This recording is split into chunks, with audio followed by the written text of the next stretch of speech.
One of the first things I found out about her was that she was a CrossFit guru.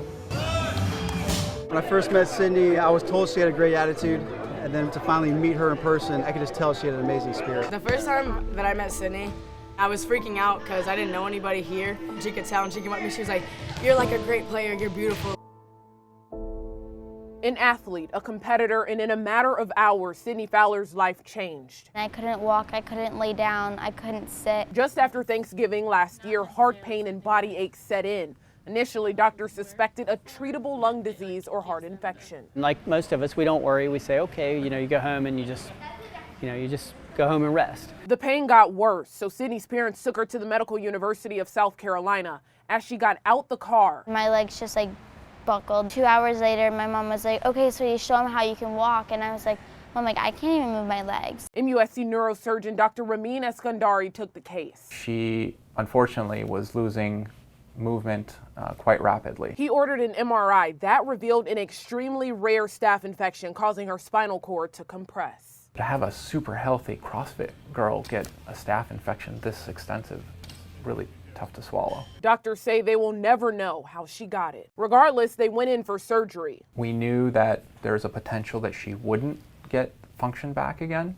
Only a few hours later, when there wasn't an immediate improvement, we got another MRI, and it showed that the infection was very much bigger. So Sidney had to undergo another surgery. Afterwards, Sidney was numb from her chest down. For a long time, I just felt like, well, we caught it, we got it, now they stitched her up and we should be off and running. When's she gonna start walking again? I was just like, oh, it's a fluke thing. After talking with doctors, reality set in. The hardest part from my standpoint was conveying a sense of hope and an ability to do things in the future without giving them unrealistic expectations. A journey was ahead, but the Fowlers were ready for the challenge. There is no never. Hone in on that feeling. Sidney began her therapy journey 300 miles away in Atlanta, the closest pediatric inpatient rehab center.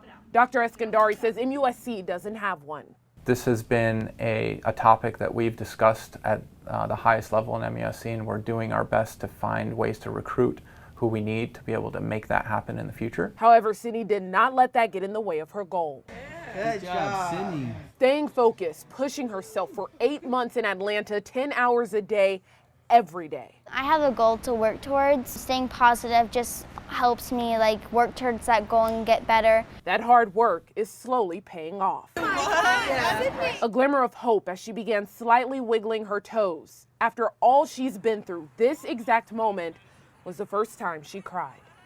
In part 2 of our Still Sidney series, I show you just how far Sidney has come and how she's focusing on giving back and changing the lives of others. I'm Deanne Roberts. Count on 2.